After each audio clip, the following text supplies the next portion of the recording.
اور آج تک ہمارے ملک کے اندر ہر اعتبار سے قرآن و سنت کو پیچھے کیا گیا، اور یہاں تک کہ ہمارے ملک کی جو زبان ہے ساری دنیا اپنی زبان میں بولتی ہے۔ ہمارے یہاں عدالتی نظام اور دوسرے نظام میں انگریزی کو رکھا گیا اور اردو۔ جی مفتی صاحب، اگر چاہے وہ لوگ جو ایوان میں بیٹھے ہوئے ہیں یا وہ لوگ جو ممبر پہ ہیں، اگر اس تمام چیزوں کے لیے وہ اپنا حق ادا نہیں کر رہے ہیں تو اس کا کفارہ یہ قوم کیوں بھر رہی ہے؟ دیکھیں، بات یہ ہے کہ سب سے پہلے تو ذمہ داری صاحب اقتدار اور حکمرانوں کی ہوتی ہے، جو اسمبلیوں میں بیٹھے ہوئے ہیں، سینٹ کے اندر بیٹھے ہوئے ہیں، فوج ان کے ہاتھ میں ہے، نظام ان کے ہاتھ میں ہے۔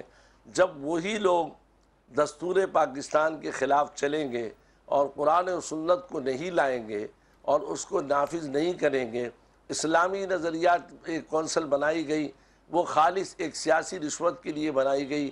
ان کی جتنی سفارشات ہیں آج تک کسی سفارش پر عمل نہیں کیا قومی اسمبلی میں، نہ حکمرانوں نے۔ تو میں تو کہتا ہوں سب سے پہلا قصور جو ہے ان حکمرانوں کا ہے جنہوں نے قرآن و سنت کی بالادستی کو قبول ہی نہیں کیا۔ بالکل، جو افراتفری ہے، جو انتشار ہے، جو خلفشار ہے، جو دہشت گردی ہے، کسی اور ملک میں ایسا ہوتا ہے؟ مفتی صاحب دوبارہ میں آپ کی طرف آتی ہوں۔ علامہ حسن ظفر نقوی صاحب، میں نے ابھی مفتی نعیم صاحب سے یہ سوال پوچھا کہ ہماری کوتاہیاں کہاں ہیں اور کیوں ہیں، اور کیا اس صورتحال کے ذمہ دار ہماری سیاسی اور مذہبی قیادت جو ہے اس کو ٹھہرایا جا سکتا ہے، یہ ہو سکتے ہیں، یا پھر کسی تیسری قوت پر یا سازش پر ساری ذمہ داری ڈال کر اپنا دامن بچایا جا سکتا ہے؟ بسم اللہ الرحمن الرحیم۔ بیوی، پہلے تو میں 23 مارچ کی مبارکباد دیتا ہوں پوری قوم کو، اور ایک پیغام بھی دینا چاہتا ہوں 23 مارچ کے حوالے سے کہ ہم زندہ ہیں، ہم دلیر قوم ہیں، ہم بہادر قوم ہیں۔ مسائل کے جڑ پہ تو بات کریں گے، ایک جڑ یہ بھی ہے ہمارے مسائل کی کہ ہمارے حکمرانوں نے 68 سال میں بیرونی طاقتوں پہ انحصار کیا۔ اگر وہ اس دلیر اور بہادر اور غیور عوام پہ انحصار کرتے، ان پہ بھروسہ کرتے، جو ہر کڑے وقت میں خود بیچاری اپنے آپ کو اپنی بہادری کا اظہار کرتی ہے، اپنے جذبے کا اور پاکستان سے محبت کا اظہار کرتی ہے، اور اب بھی میں جانتا ہوں کہ 23 مارچ کے موقع پہ لوگوں میں کیسا جوش اور ولولہ ہے۔ ایک بات اب رہی مذہبی اور سیاسی قیادت کی ذمہ داریوں کی بات، تو وہ ذمہ داری ہے، اور میں مفتی نعیم صاحب کا بہت احترام کرتا ہوں، وہ جانتے ہیں، اور میں ان سے بہت ہی ادب کے ساتھ ایک ذرا سا اختلاف کروں گا، یہاں پر ضرور کروں گا کہ وہ مذہبی جماعتیں جو شروع سے دعوے دار ہیں قرآن اور سنت کا نظام لانے کی، خدا نہ کرے مفتی صاحب کو میں نہیں کہہ رہا کیونکہ ان کا تو کسی جماعت سے تعلق ہی نہیں ہے، میں مذہبی جماعتیں جو ٹھیکیدار بنتی ہیں یہاں پر اسلام کو لانے کی، جب بھی انہیں حکومت میں آنے کا موقع ملا، چاہے وہ چور دروازے سے آئے، چاہے وہ جنرل ضیاء کے زمانے میں آئے، خود انہوں نے یہ کام کیوں نہیں کیا؟ وہ اس سسٹم کا حصہ کیوں بنے اور آج تک اس سسٹم کا حصہ بنے ہوئے ہیں؟ جب انہیں وہ سیاسی رشوت، جس کی طرف میرے محترم قبلہ و کعبہ نے اشارہ کیا ہے، جب انہیں وہ سیاسی رشوت ملتی ہے، وہ سب کچھ بھول جاتے ہیں کہ ہماری جماعت یا ہمارے تحریک یا ہمارا منشور یا ہمارا دستور پاکستان میں قرآن و سنت کی بالادستی ہے۔ اس 68 سال میں کتنی بار ایسا ہوا ہے کہ ان مذہبی جماعتوں نے بارگیننگ کی ہے، سودے بازی کی ہے، جنرل ضیاء کی حکومتوں میں رہے، ہر حکومت میں، اور آج بھی حکومتوں میں بیٹھے ہیں۔ جب یہ خود حکومت میں آ جائیں تو انہیں کچھ یاد نہیں رہتا، جب یہ اپوزیشن میں چلے جائیں تو انہیں فوراً عوام کے جذبات کو بھڑکانے کے لیے قرآن و سنت اور اس کا نظام یاد آ جاتا ہے۔ یہ جو معذرت کے ساتھ میں کوئی غلط لفظ استعمال نہیں کرنا چاہتا، یہ جو دو رخی پالیسی ہے نا، ہماری دو رخی پالیسی، کہ اس سے جب تک ہم اس سے نجات حاصل نہیں کرتے، ہمارے سیاسی حکمران بھی جب انہیں سیاسی رشوت دینا ہو تو وہ نظریاتی کونسل اور فلاں کونسل سب کو گھسڑنا شروع کر دیتے ہیں۔ ٹھیک، ہم اس وقت مسائل میں گھرے ہوئے ہیں، چاروں طرف سے مسائل ہیں، تو نظریہ پاکستان کی جو تشریح ہمارے سامنے کی گئی ہے، کیا خیال ہے، کیا وہ ہمارے مسائل کی وجہ ہے؟ دیکھیے، اول تو آج تک یہ سمجھ میں نہیں آیا کہ نظریہ پاکستان کی تشریح ہر جماعت، ہر رہنما، ہر مذہبی جماعت، ہر سیاسی جماعت، ہر ازم، سیکولرزم، کمیونزم، سوشلزم، ڈیموکریٹ سب اپنی اپنی مرضی سے کرتے ہیں۔ پہلی بات، ایک بات اور واضح کر دوں کہ دیکھیے دو قومی نظریہ جو ہے نا، دو قومی نظریہ مسلمانوں کے لیے پاکستان بنا تھا، اور اسی میں قرارداد مقاصد میں اور اس کے بعد جو پہلی دستور ساز اسمبلی کا اجلاس ہوا، اس میں بھی واضح طور پہ اعلان کر دیا گیا تھا کہ تمام مکاتب کو اپنے اپنے فقہ پر، مذہب پر عمل کرنے کی آزادی ہوگی، حتیٰ کہ دیگر اقلیتیں بالکل اسی طرح یہاں پر محفوظ رہیں گی جس طرح سے کہ ہمارے مسلمانوں کے حقوق ہیں۔ اس میں تو بہت ساری چیزیں تھیں، ایک ڈیموکریٹ پاکستان کا کہا گیا تھا ہاں لیکن اس ڈیموکریٹ پاکستان میں کوئی قانون قرآن اور سنت کے خلاف نہیں بنے گا. اسی بات کی 72 کے آئین میں بھی تکرار ہوئی تھی. لیکن میں مسئلہ عرض کر رہا ہوں کہ مسئلہ وہیں پر ہے کہ عوام ہمیشہ سے مسلمان رہی. کیا پہلے پاکستان میں لوگ نمازیں نہیں پڑھتے تھے؟ بھائی وہی لوگ ہیں، لیکن ان کو اتنا کنفیوز کر دیا گیا ہے، خود مذہب کے نام پہ معذرت کے ساتھ کنفیوز کر دیا گیا ہے کہ ان کی سمجھ نہیں آ رہا. علامہ صاحب وہی تو بات کر رہے تھے نا کہ جب نظریہ پاکستان جب ایک ہے، اس کے نتیجے میں بننے والا ملک پاکستان ایک ہے، تو تشریحاں بے شمار ہیں. ابھی مفتی نعیم صاحب نے بھی تشریح کی تھی، تو وہی ایک سوال تھا کہ ہر آدمی کی اپنی اپنی تشریح ہے.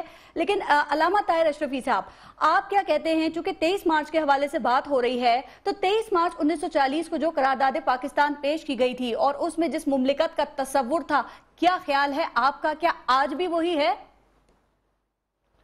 بسم اللہ الرحمن الرحیم. دیکھیے، جس مملکت کا تصور لے کے پاکستان بنا تھا وہ تو کہیں کھو چکی ہے، اور جن لوگوں نے، جن قائدین نے وہ مملکت بنانی تھی، میرا خیال ہے وہ بھی کہیں کھو چکے ہیں.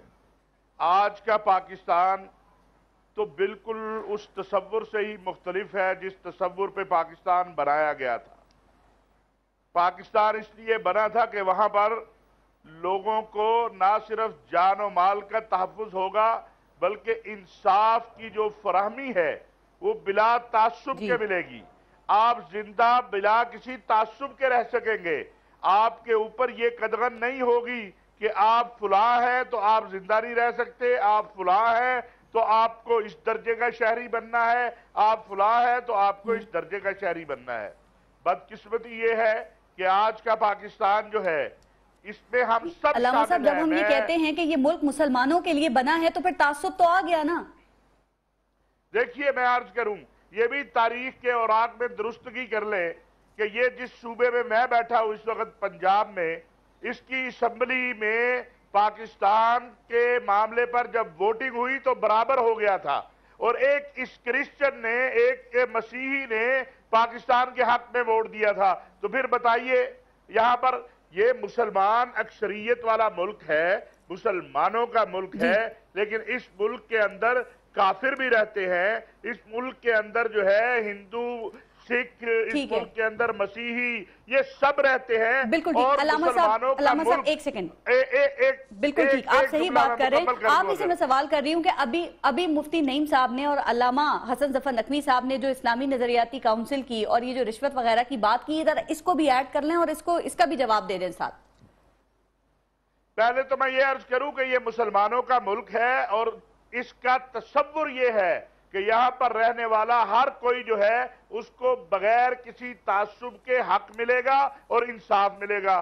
دوسری بات، اسلامی نظریاتی کونسل کی، اسلامی نظریاتی کونسل میں کسی دن آپ آ جائیں، میں آپ کو دکھا دوں کہ کتنے کمرے بھرے ہوئے ہیں ان سفارشات سے جو پارلیمنٹ کو بھیجی گئی. اور مجھے اس بات سے، حالانکہ میں ممبر ہوں اس کونسل کا اور میں آپ کے ہی پروگراموں میں کئی بار کہہ چکا ہوں کہ مجھے یہ بات کہنی پڑتی ہے کہ اسلامی نظریاتی کونسل کو ایک سیاسی ادارہ بنا دیا گیا جہاں پر آپ جو ہے لوگوں کو لگاتے اس لیے ہیں کہ وہ بول نہ سکے.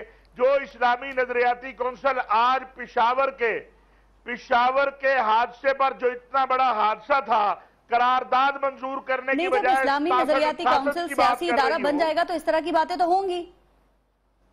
تو یہی میں بات یہ ہے کہ اسلامی نظریاتی کونسل نے، ایک منٹ مفتی صاحب، اپنا کام کر کے دے دیا، لیکن جو ہمارے ماشاءاللہ چاہے MMA کی صورت میں آئے چاہے کسی اور صورت میں آئے، جب ان کا مقصد بھی جو ہے مفتی محمود کے بعد اور مولانا غلام غوث ہزاروی اور مولانا عبدالحق اور مولانا شاہ احمد نورانی کے بعد ہم نے نہیں دیکھا کہ جو حضرات پارلیمنٹ میں آئے، آخری بار پارلیمنٹ میں کوشش کی گئی قاضی عبداللطیف اور مولانا سمیع الحق کی طرف سے، اور قاضی حسین احمد شریعت بل جو پیش کیا، لیکن اس کے بعد تو اب کوئی پارلیمنٹ میں شریعت کا نام بھی نہیں لیتا بھائی. ٹھیک. اور MMA کی حکومت مفتی نعیم صاحب کی بات سن لیں. جی بالکل مفتی نعیم صاحب آپ اس پہ کچھ کہنا چاہ رہے ہیں؟ علامہ طاہر اشرفی صاحب نے صحیح کہا کہ اسلامی نظریاتی کونسل جو ہے اگرچہ اس کے ممبر ہیں، انہوں نے حق بات کہی کہ قبروں کے کمرے سفارشات کے بھرے ہوئے ہیں. یہ ایک سیاسی رشوت ہے اور پینشن خوروں کی ایک جماعت ہے کہ ان کو پیسے ملتے رہتے ہیں، خاموش رہتے ہیں۔ اس میں جید علماء اور صاحب رائے اور ایسے علماء آئیں جو سیاست سے بالاتر ہو کر اس کی خدمت کریں، اور اس کے بعد اسمبلی بھی ان کو منظور کرے۔ جب قرآن اور حدیث سب سے اوپر ہے تو پھر کیا وجہ ہے کہ اسمبلی جو ہے ان کی سفارشات کو جو شریعت کے مطابق ہوتی نہیں لیتی؟ اس لیے میں سمجھتا ہوں اسلامی نظریاتی کونسل کوئی فائدہ نہیں ہے اور اس کو رکھنے کا کوئی وجہ نہیں بنتی۔ مفتی صاحب دیکھیں یہ مسئلہ قرآن و سنت کا تو نہیں ہے نا، اس پہ سب متفق ہیں، لیکن جب مسئلہ اس کی تشریح کا آتا ہے نا تو اسی کے حوالے سے سب ایک دوسرے کے گلے پڑ جاتے ہیں، وہیں سے مسائل شروع ہو جاتے ہیں۔ بات یہ کہ اسلامی نظریاتی کونسل میں تو تمام طبقے کے لوگ ہیں، اس میں دیوبندی بھی ہیں، بریلوی بھی ہیں، شیعہ حضرات بھی ہیں، اور یہ سفارشات جب مرتب کرتے ہیں تمام مسالک کے لوگوں کی تشریح کے بعد وہ قومی اسمبلی میں پیش کی جاتی ہے۔ لیکن ہمارے اسمبلی کے ممبران وہ چاہتے ہی نہیں کہ وہ، ان کا تو یہ حال ہے کہ ان کو سورہ اخلاص پڑھنا نہیں آتی، اور تو وہ بیچارے کیا اسلامی نظام کو جانیں گے، اسلامی سفارشات کو کریں گے۔ اس لیے میں یہ سمجھتا ہوں کہ جن لوگوں نے پاکستان بنانے کے لیے کوشش کی اور ان کو پامال کیا گیا، اس میں حکمران بھی قصوروار ہیں، اور ممبر و محراب والوں کو بھی آپ بری و ذمہ نہیں کہہ سکتے۔ انہوں نے بھی ممبر و محراب میں بیٹھ کر وہ بات نہیں کہی جو کہنی چاہیے، بجائے اس کے کہ فرقہ واریت کی باتیں اور مسالک کی باتیں اس کو کر کے عوام کو الجھایا گیا ہے۔ لہٰذا حکمران زیادہ قصوروار ہیں، اس کے بعد ممبر و محراب والے بھی ہیں کہ انہوں نے وہ بات کرنی چاہیے تھی جو بالکل صحیح۔ جی اسی پر ذرا علامہ حسن ظفر نقوی صاحب آپ کچھ کہنا چاہ رہے تھے؟ جی میں اضافہ کرنا چاہ رہا تھا مفتی صاحب کی بات کو آگے بڑھاتے ہوئے کہ دیکھیں جب ہم یہ بات کرتے ہیں اور آپ یہ بات کرتے ہیں کہ قرآن و سنت کی سب اپنی اپنی تشریح کرتے ہیں، ایسا نہیں ہے۔ 1400 سال کی تاریخ گواہ ہے کہ جہاں بھی حکمرانوں نے جب چاہا ہے تو تمام مکاتب فکر کے لوگ بیٹھے ہیں، حتیٰ ماضی قریب میں آپ مغلوں کے دور میں بھی جائیں گے نا تو وہاں بھی ایک ایسا سسٹم رائج تھا کہ فقہوں کے مطابق وہ فیصلے کیے جاتے تھے، اور یہ نظریاتی کونسل کا جو بنیادی مقصد تھا وہ یہی تو تھا بھائی کہ کیونکہ ہمیں قرآن و سنت کے سائے میں زندگی گزارنی ہے اور ہماری یہ مختلف مسالک اور مکاتب فکر ہیں، لہٰذا ایک ایسی کونسل بنائی جائے جس میں تمام مکاتب فکر کے علماء، نہ کہ کوئی دہشت گردوں کا گروہ آ کر ہم پر کوئی چیز مسلط کرے، یہ علماء طے کریں، یہ علماء سفارشات پیش کریں۔ جو اس کا اصل کام ہے وہ بنیادی کام یہی کہ تمام مکاتب فکر کے لوگ جیسے پاکستان بناتے وقت اکٹھا ہوئے تھے نا، اکٹھا ہو کر ہی تو بنا۔ دیکھیں قائد اعظم اور علامہ اقبال رحمت اللہ علیہ وہاں ان پر کسی نے کبھی انگلی کیوں نہیں اٹھائی؟ ان کے مکتب کے بارے میں کسی نے بات ہی نہیں کی۔ اس وقت کے تمام جید علماء ان کے ساتھ کھڑے تھے، جبھی تو پاکستان وجود میں آیا، ورنہ اگر یہ جھگڑا اس وقت ہو جاتا کہ نہیں بھائی ہم اس کے جی آپ نے ابھی قائد اعظم کا ذکر کیا، علامہ اقبال کا ذکر کیا، علامہ طاہر اشرفی صاحب جو قائد اعظم کی 11 اگست کی تقریر ہے نا اس کا بڑا ریفرنس دیا جاتا ہے۔ اب قائد اعظم کیسا نظام چاہتے تھے اس پر تو بڑی بحث ہوتی ہے، لیکن اس تقریر میں جو 3 اہم پوائنٹس تھے جن کا بھی تھوڑی بہت دیر پہلے بھی ذکر ہوا کہ لا اینڈ آرڈر کا قیام، پھر رشوت اور کرپشن کا خاتمہ، اور تمام شہریوں کے مساوی حقوق چاہے وہ کوئی بھی ہوں، تو اس پر بات کیوں نہیں کی جاتی؟ اس کو امپلیمنٹ کیوں نہیں کیا جاتا؟ ان چیزوں پر بحث کیوں نہیں ہوتی ہے؟ یہ ایسے ہی ہے، پہلے تو میں عرض کر دوں کہ علماء کی طرف سے مسئلہ نہیں ہے۔ علماء نے متفقہ طور پر سفارشات حکمرانوں کو ہمیشہ دی ہیں، پارلیمنٹ کو بھیجی ہے۔